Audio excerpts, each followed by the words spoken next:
Education का अलग के प्लेटफॉर्म से मोहम्मद अनीस की तरफ से अस्सलाम वालेकुम।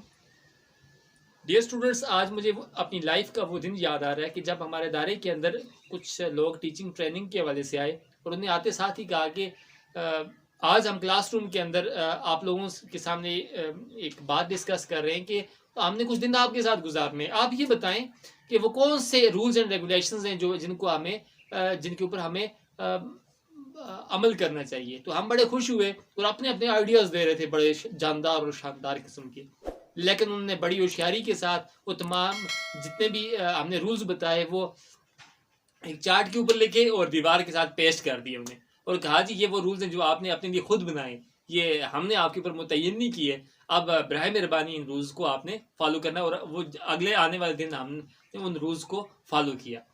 अच्छा, ये है क्या चीज़ है? आज जो मेथड हम डिस्कस करने चाहिए वो है क्या है? Brain storming, creative group work in which group members produce a large number of ideas about a given problem और अ टॉपिक। टीचर कोई प्रॉब्लम या कोई टॉपिक शेयर करता है स्टूडेंट्स के साथ। अब स्टूडेंट्स उस प्रॉब्लम के लिए कुछ सोल्यूशन के तौर पर कुछ आइडियाज़ देते हैं और टीचर उन आइडियाज़ को जहन में रखते हुए एक ख़ास नतीजे पे, रिजल्ट पे पहुंचता है। तो ये सारे का सारा जो प्रोसेस है इसको हम क्या कहेंगे? ब्रेनस्टॉर्मिंग। अच्छा, वो कौन से इनके इसके ऑब्जेक्टिव्स हैं कि जो जहन में रखने ज़रूरी है? वो सबसे पहली बात ये कि टॉपिक ख़ास जो है ना, टॉपिक को फोकस किया जाता है इस मेथड के ज़रिए। सेकंड है हमारे पास कि to generate maximum number of ideas, किसी प्रॉब्लम के लिए maximum number of ideas generate करने का सबसे इजी वे जो है वो ब्रेन स्टॉर्मिंग है। थर्ड वन जो है हमारे पास वो है कि to teach that every individual have importance, यानी कि हर इंसान की एक इम्पोर्टेंस है और ये टीच करने के लिए कि उसको हम केयरफुली उसको लिसन कर रहे हैं, उसको जो है ना अहमियत दे रहे हैं। इस हवाले से ये बहुत इंपॉर्टेंट है कि हर बंदे को रिस्पेक्ट और उसकी इम्पोर्टेंस बताई जाए।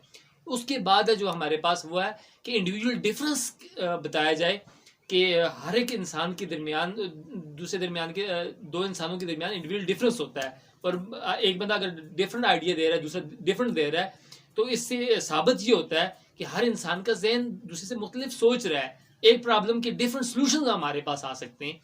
नेक्स्ट जो है हमारे पास encourage learner to share ideas. लोग किसी भी प्रॉब्लम की वजह से अगर आइडियाज शेयर नहीं कर रहे तो उनको इनकरेज करना, उनको बूस्ट अप, उनको मोटिवेट करना कि आपने किसी प्रॉब्लम की वजह से आपने ज़्यादा से ज़्यादा आइडियाज़ दे सकें ताकि वो उनके सॉल्यूशंस के लिए। नेक्स्ट हमारे पास बच्चों को एहसास दिलाया जाए कि उनकी इम्पोर्टेंस कितनी ज़्यादा है। किसी काम को शुरू करने के लिए आइडियाज़ की इम्पोर्टेंस क्या है, कि आइडियाज़ का कितना बड़ा रोल हो सकता है किसी प्रॉब्लम को ख़त्म करने के लिए। नेक्स्ट जो है हमारे पास सबसे जो इम्पोर्टेंट तरीन है वो जाहिर सी बात है नॉलेज कन्वे करने के लिए इम्पोर्टेंट है। ना सिर्फ टीचर की नॉलेज से बच्चे सीख रहे होते हैं बल्कि जो कोलीग्स हैं, फ्रेंड्स हैं, क्लासरूम के अंदर दीगर लोग मौजूद हैं, उनकी नॉलेज से भी बच्चा इस्तेफादा हासिल कर रहा होता है। नेक्स्ट जाहिर सी बात है तो क्रिएटिव वर्क के लिए, टीम वर्क के लिए ये तरीका इंतहाई इंपॉर्टेंट है ब्रेनस्टॉर्मिंग। नेक्स्ट चलते हैं कि 3 तरह की ब्रेनस्टॉर्मिंग हो सकती है। The first one is the unstructured brainstorming. Unstructured क्या है कि टीचर प्रॉब्लम बता देगा क्लासरूम के अंदर और वो कहेगा कि जिसके जहन में जो भी आइडिया आता खड़ा होकर शेयर करें। एक बंदा खड़ा होकर कहेगा जी मेरे जहन में इस हवाले से ये आइडिया आ रहा है, दूसरा कहेगा इस मेरे जहन में ये आ रहा है। जिस तरह हम कहते हैं पोल्यूशन को खत्म करने के लिए आपके जहन में क्या आइडिया है, एक बच्चा खड़ा होकर कहता है जी मेरे जहन में ये आइडिया भी है, ये भी है, 2-3 वो शेयर करे, फिर दूसरा खड़ा हो जाए। तो कोई खास हमने तरतीब नहीं बनाई इसकी। Unstructured brain storming. नेक्स्ट है structured brain storming. Group of people को आप सर्कल के अंदर बिठा लें और वन बाय वन हर बंदा खड़ा होगा और अपना आइडिया शेयर करेगा। The third one is the silent brain storming, जिसके अंदर स्टूडेंट्स लिख के अपने आइडियाज टीचर के साथ शेयर कर रहे होंगे। अच्छा, हर एक जो स्ट्रेटजी है उसके अंदर तो कुछ उसके ड्रॉबैक्स भी हैं। जिस तरह हम ये बात कहते हैं अनस्ट्रक्चर्ड ये है कि कोई भी बंदा खड़ा होके, अब जो कॉन्फिडेंट लोग हैं वो तो एकदम से अपने बहुत से आइडियाज़ दे लेंगे, लेकिन शायर लोग हैं वो इसके अंदर एक्टिवली पार्टिसिपेट नहीं करेंगे, वो बल्कि खामोश बैठे रहेंगे कि हमारे जहन में कोई आइडिया नहीं आया। हालांकि उनके जहन में भी आइडिया मौजूद होगा, लेकिन शाइनेस की वजह से, कॉन्फिडेंस न होने की वजह से वो आइडिया अपना शेयर नहीं कर पाएंगे। इस तरह जो सेकंड जो ड्रॉबैक है इसका स्ट्रक्चर्ड ब्रेनस्टॉर्मिंग का वो ये है कि एक जन के बंदे के अंदर बहुत से आइडियाज आ रहे हैं, लेकिन उसने अपनी बारी का इंतजार करना है, अपनी बारी पे एक ही आइडिया शेयर करना है। इस वजह से बहुत से आइडियाज उसके स्किप हो सकते हैं। कोई क्रिएटिव टैलेंटेड जो स्टूडेंट है उसके जहन के बहुत से आइडियाज उनसे हम महरूम रह जाएंगे। ये स्ट्रक्चर्ड ब्रेनस्टॉर्मिंग का क्या है, ड्रॉबैक है। अब हम बढ़ते हैं कि अगर कोई प्रॉब्लम है, नंबर ऑफ पीपल्स आपने बैठाए हुए हैं, उनके सामने किसी मसले के हल तक आपने पहुंचना है, तो सबसे पहला काम जो आपने करना है वो क्या है, वो है ओरिएंटेशन। ओरिएंटेशन से मुराद ये है कि प्रॉब्लम जो है आपने वो उनके सामने अच्छे तरीके से रख देनी है। अब सेकंड जो मरहला है वो है प्रिपरेशन का, मतलब आपने उनसे आइडियाज लेने शुरू कर लेने और अपने पास नोट डाउन करें आप। और जो थर्ड वन है वो है हमारे पास एनालिसिस। एनालिसिस के अंदर आप क्या करते हैं, उन आइडियाज की को ब्रेक डाउन करते हैं मुख्तलिफ कैटेगरीज के अंदर। फोर्थ वन है हाइपोथेसिस, उनके बारे में हम कोई राय कायम करते हैं और उसके हट के भी सोचते हैं कि और कौन से इस हवाले से आइडियाज हो सकते हैं। और नेक्स्ट है हमारे पास इंक्यूबेशन। इंक्यूबेशन ये है, रास्ते पे चलते वक्त भी ये प्रोसेस हो सकता है, कोई काम और कर रहे हैं तो ये यानी कि आपने अपने दिमाग को तैयार कर लेना, किस लिए, उस प्रॉब्लम के हल के लिए, कुछ आइडियाज के लिए अपने दिमाग को आपने तैयार कर लेना। अब ये डिफरेंट आइडियाज तो मौजूद हैं, अब सोल्यूशन के लिए आपका दिमाग तैयार हो चुका है, तो अब इंक्यूबेशन का मरहला है ये। और उसके बाद सिंथेसिस। सिंथेसिस क्या है कि इन सब चीज़ों को जहन में रखते हुए एक खास चीज़ डेवलप कर लेनी कि इस मसले के लिए हमने अब ये बस काम अभी अभी करना है, बस हमने बिल्कुल प्रिपेयर कर लेनी है कुछ चीज़ें आपने। अब लास्ट जो है इंपॉर्टेंट तरीन है वो क्या है, वो है वेरिफिकेशन। वेरिफिकेशन ये है जो आइडिया है जो मुख्तलिफ छानबीन हो के बिल्कुल एंड पे सिंथेसाइज हो के जो आइडिया आपके पास आ गया है, उसको आपने क्या करना है, उसको डिफरेंट सिचुएशंस के अंदर अप्लाई करना है और उसके रिजल्ट्स चेक करने हैं। अच्छा, अब हम बढ़ते हैं कुछ एडवांटेजेस की तरफ कि इसके एडवांटेजेस क्या है इस पूरे मेथड के, ब्रेनस्टॉर्मिंग के। इसके फर्स्ट एडवांटेज इकोनॉमिकल है, यानी कि खर्चा बहुत इसके अंदर कम होता है। टीचर है, वाइट बोर्ड मार्कर चाहिए, तो बस लोग बैठे होंगे, आपने ब्रेनस्टॉर्मिंग शुरू कर लेनी है, इतना कोई खर्चा नहीं है, प्रिपरेशन बहुत कम करनी पड़ती है इस मेथड के लिए। नेक्स्ट है स्कोप ऑफ लार्ज पार्टिसिपेशन, यानी कि बाकी मेथड्स के अंदर कुछ लोग पैसिव लेक्चर मेथड है जिस तरह, उसके अंदर स्टूडेंट पैसिव भी जा सकते हैं, लेकिन यहाँ पे हर बंदे ने आइडियाज शेयर करने, एक्टिव पार्टिसिपेशन होगी मेंबर्स की। नेक्स्ट हमारे पास हाईली मोटिवेटिंग, स्टूडेंट्स भी मोटिवेट हैं और टीचर भी जाहिर सी बात है मोटिवेट है।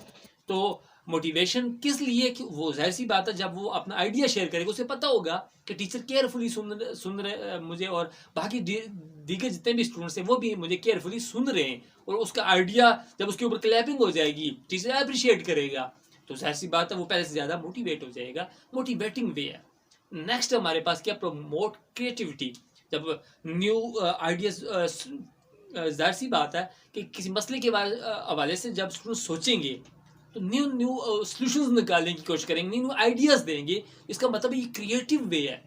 नेक्स्ट अगर जाए तो प्रोडक्टिव टेक्निक है कि इसके ज़रिए हम सॉल्यूशन तक जाते हैं, प्रॉब्लम के हल तक जाते हैं, प्रॉब्लम सॉल्विंग है, और उसके बाद प्रोडक्टिव टेक्निक है। नेक्स्ट यानी कि हम ये बात कहते हैं टास्क फोकसिंग है, और उसके अलावा give solution of the problem, ये तो पहले मैंने आपको बता दिया। नेक्स्ट डिसएडवांटेजेस क्या है, सबसे पहले टाइम कंज्यूमिंग मेथड है, ये टाइम टेकिंग मेथड है, यानी कि एक बंदे से उसका आइडिया ले, दो तीन उसने अपने आइडियाज शेयर किए, दूसरे ने आइडियाज शेयर, आइडियाज लेते लेते ही जो है ना बस पीरियड का टाइम खत्म हो जाता है, लेकिन टाइम टेकिंग है बहुत ज़्यादा। नेक्स्ट अगर हम बढ़े तो इसके अंदर आइडियाज गोज थ्रू कम्प्लेक्स। बाज़ स्टूडेंट्स बड़े यानी कि इंतहाई जीनियस होते हैं, वो प्रॉब्लम का हल भी देते हैं और सवाल एक और नया सवाल खड़ा करते हैं, एक नई कम्प्लेक्सिटी जनरेट कर देते हैं। अब प्रॉब्लम के हल के लिए आपने जाना था, कुछ नई प्रॉब्लम्स खड़ी कर देते हैं कुछ स्टूडेंट्स, तो उनसे निकलते निकलते भी जो है ना बस टाइम एंड हो जाता है। तो नेक्स्ट जो इसका बड़ा मसला ये है, it is challenging to conduct.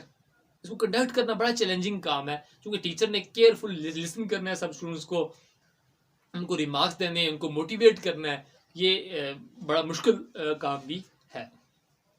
Next not a systemic way of learning, ये कोई सिस्टेमिक वे नहीं है कि आपने हर टॉपिक बस इसी वे से आप जाना है, ब्रेनस्टॉर्मिंग करनी है और दे देना है, नहीं, ये कोई सिस्टेमिक वे भी नहीं है, ये इसका फ्लॉप है। अब नेक्स्ट देखें तो एफर्ट कंज्यूमिंग है, ज़ाहिर सी बात है, ये भी पहले मैंने बता दिया। और इसके अंदर सबसे जो इंपॉर्टेंट बात है कि शायद जो पीपल होते हैं, शायद स्टूडेंट्स जो होते हैं, वो एक्टिवली पार्टिसिपेट नहीं कर लेते, ये भी इस मेथड का ड्रॉबैक है। अब हम लास्ट पे, आपको पता है कि जैसे हम आपको बताते होते हैं कुछ टिप्स, तो फर्स्ट टिप ये है कि आप ऐसे करें, गो क्वांटिटी ऑफ आइडियाज़ की तरफ जाएं, ना कि आप सिर्फ क्वालिटी को चेक करते रहे। नेक्स्ट जो है उसके बाद नो क्रिटिसिज्म ना करें, क्योंकि बच्चे का मोटिवेशन लेवल कम हो जाए। थर्ड वन है हमारे पास क्या, वेलकम क्रेजी आइडिया। बाजू का तो आपको क्रेजी आइडियाज मिलेंगे, उनको भी आपने वेलकम करना है। और लास्ट जो इंपॉर्टेंट तरीन है कि लिसन केयरफुली। स्टूडेंट्स को क्या करें, केयरफुली लिसन करें, इससे उनका मोटिवेशन लेवल भी हाई होगा और न्यू क्रिएटिव आइडियाज आपके पास मिलेंगे, ब्रेनस्टॉर्मिंग कामयाब रहेगी। उम्मीद है कि आपने इस लेसन से बहुत कुछ सीखा होगा। नेक्स्ट जो टीचिंग मेथड है उसके लिए हम दोबारा हाजिर होंगे एजुकेशन गाला के साथ। रहिएगा। वस्सलाम।